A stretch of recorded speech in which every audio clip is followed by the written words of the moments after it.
In this video, I will be talking about some rare miniatures that I have in my collection. Here is a summary of all the players involved in this story. Reaper Miniatures is a US-based company that manufactures pewter and plastic miniatures. They still produce metal and now thermoplastic miniatures in-house right here in the United States. Over the years, they have produced several lines of limited-run miniatures for other companies. Gauntlet Legends is a fantasy-themed hack-and-slash styled dungeon crawl game, a sequel to the 1985's popular Gauntlet, and 1986 is Gauntlet 2. It was released by Atari on the Dreamcast in the year 2000 and included several new features, including the Jester character. I have a copy that would barely work, but eventually I replaced it with a much nicer copy in my collection. The Dreamcast Junkyard is a video game blog focusing on the Sega Dreamcast. I used to write for it years ago when I created more video game media online. If you're ever interested in learning about blowing up the F1 resistor in the DC control board, that article is still up there. Back in 2015, the Junkyard did a retrospective on these miniatures. They were a special giveaway for the North American release of Gauntlet and are pretty dang rare due to the limited production run.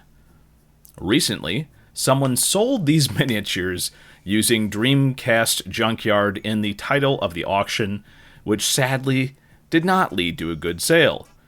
They probably should have just described the miniatures somewhat accurately, and they would have gotten better offers. Please read the Dreamcast Junkyard article linked below for the full story. So, I knew that I owned some of these miniatures. In 2014, I had previously won an eBay lot of random miniatures, and several of these were included. You are looking at two of the Desert Mummy miniatures as well as the Wizard with human face. These are classic Reaper miniatures in a somewhat smaller than 28mm heroic scale with very nice details and some engraved nameplates in the classic Reaper broccoli style base.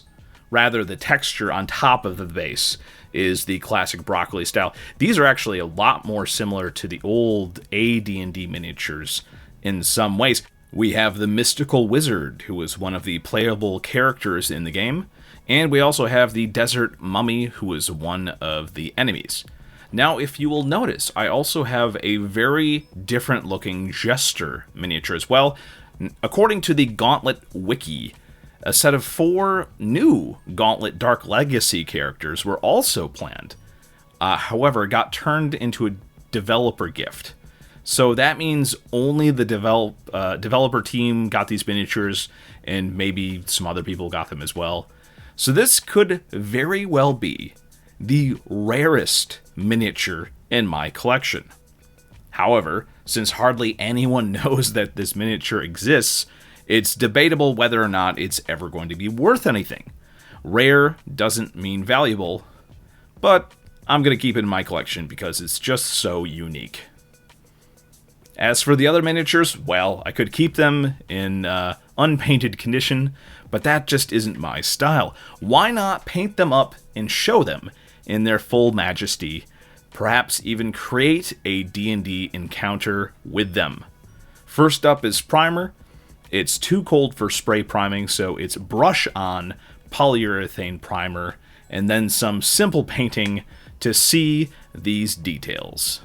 Nothing fancy about this paint job. I did try a green undercoat dry brush thing with one of the mummies. You probably can barely notice it, but I think it looks much nicer in person.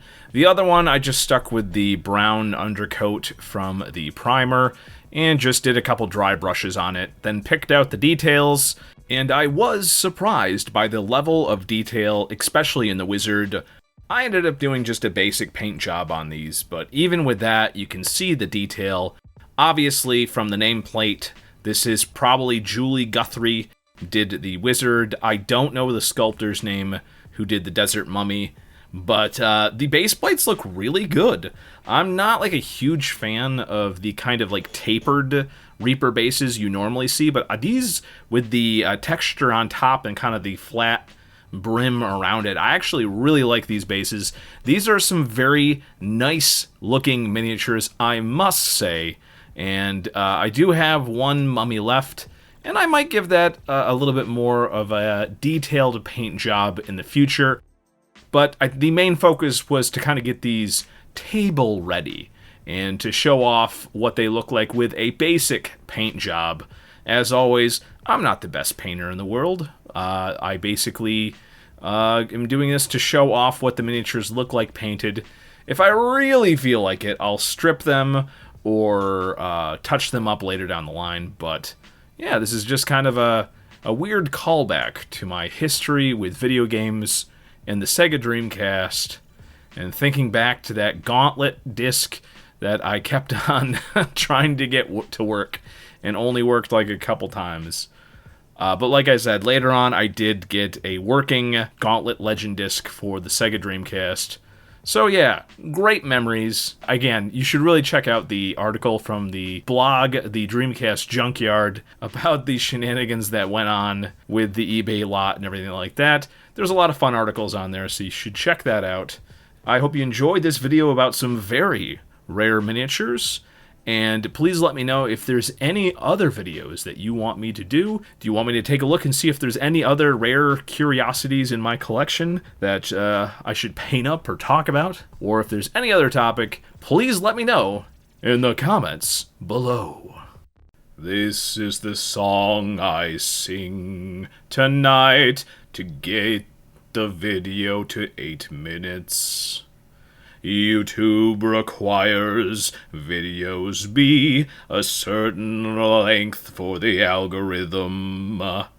I couldn't think of any more content to put on this video. So thank you for watching this throwback to an earlier time. A time of the Dreamcast Junkyard, a time of trying to get laser-based optical media to work in a console from 1999. Those days were cold. Those days were lonely.